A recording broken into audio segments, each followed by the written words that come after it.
Queria que você entrasse no critério de por que que a maconha ela foi criminalizada no Brasil. Pois é, né, cara? Aí é uma parada muito complexa, que nem a gente fala de cultivo, né? O cultivo, ele traz um cenário para a planta crescer, né? Então eu acho que a proibição é a mesma coisa. É um cenário para ela ser do jeito que ela é hoje, né? Daí a gente tá falando aqui de preconceito, tá falando de desinformação massiva por décadas, né, cara? E tá falando de interesses, né? Interesses tanto de empresas, setores que não querem que a maconha seja legalizada, né? Porque aí é que traz, né? Se a gente for pensar hoje, a maconha ela é multidisciplina, né, multifacetada, né? A gente pode não só extrair remédio, mas também pode a planta inteira ser aproveitada, a fibra, e dessa fibra, Cânhamo, né? Cânhamo, a gente faz desde papel até tecido.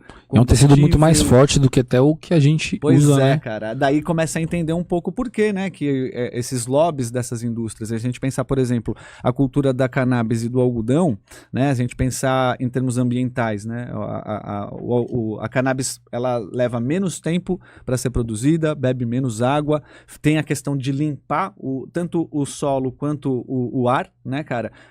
Mas, então, aí é que a gente tá falando, e aí ela podia ser feita combustível, podia ser feito papel, tecido, né? Então, cimento, tijolo, revestimento acústico, olha só a diversidade, né? Então, é claro que muitos setores industriais não querem uma legalização porque vai brigar de frente, né, com os seus produtos, né? E aí também, cara, a própria visão de como a gente tem, né? O que eu enxergo hoje?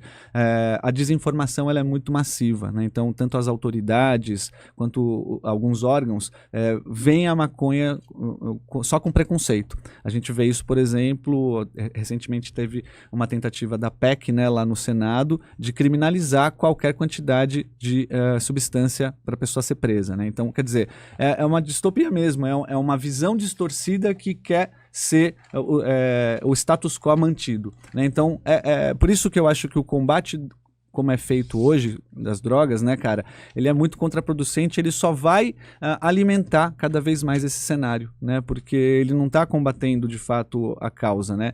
Eu falo, né, eu fiz psicologia, e eu vejo que o ser humano tem a necessidade de buscar substâncias que alterem a sua percepção, né, desde sempre, né, se a gente pensar lá desde sempre, seja com vinho, seja com plantas medicinais. E essa é a minha curiosidade, porque, tipo assim, pra ela ser proibida hoje, um dia ela não era proibida. Exato. Então os primeiros que usaram eram quem aqui no Brasil, pra entender o porquê que veio dessa proibição? Aí a gente pega, né, por isso que aí cai no preconceito. Tem um livro que acho que é a História da Proibição, do Henrique Carneiro, se eu não me engano, né? Ele traz exatamente isso. Por que o álcool tem uma aceitação um pouco maior e a maconha foi criminalizada, né? Justamente por isso. Por exemplo, se a gente pegar a igreja, por exemplo, utiliza o vinho como uma forma ritualística, inclusive. Então, não se proibiria isso, sabe? Assim, então, Entendi. quem que usa maconha na época? Os escravos, né? As pessoas mais marginalizadas. Então, o que a gente vê a proibição é mais como um controle social, de fato, né? Uma forma de você manter esse status quo, né? Então, como é o que a gente vê hoje, né? Esses programas policialescos, essa normalização da violência, é justamente para incutir na sociedade o quê? É que a sociedade precisa ser combatido o crime com mais violência, com mais repressão, né?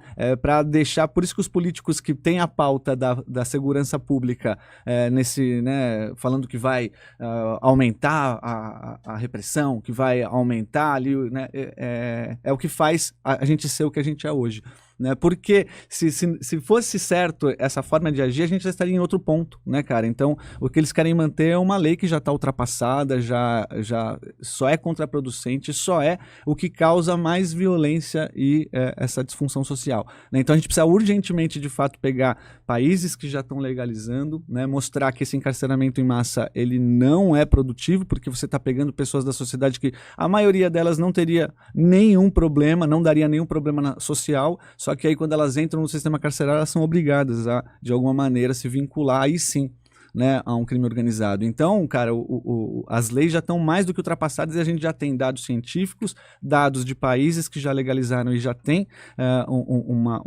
um histórico para a gente seguir.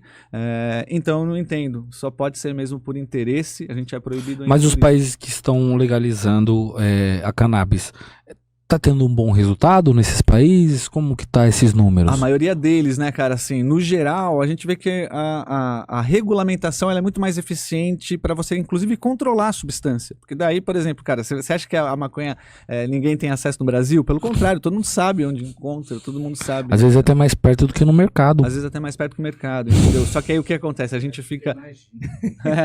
só que a gente fica refém de um produto de má qualidade, né? Então você pensa se a gente Um atendimento estranho, né? Às vezes. Pois é, aí quem se recorre no saque, né? Cadê o saque?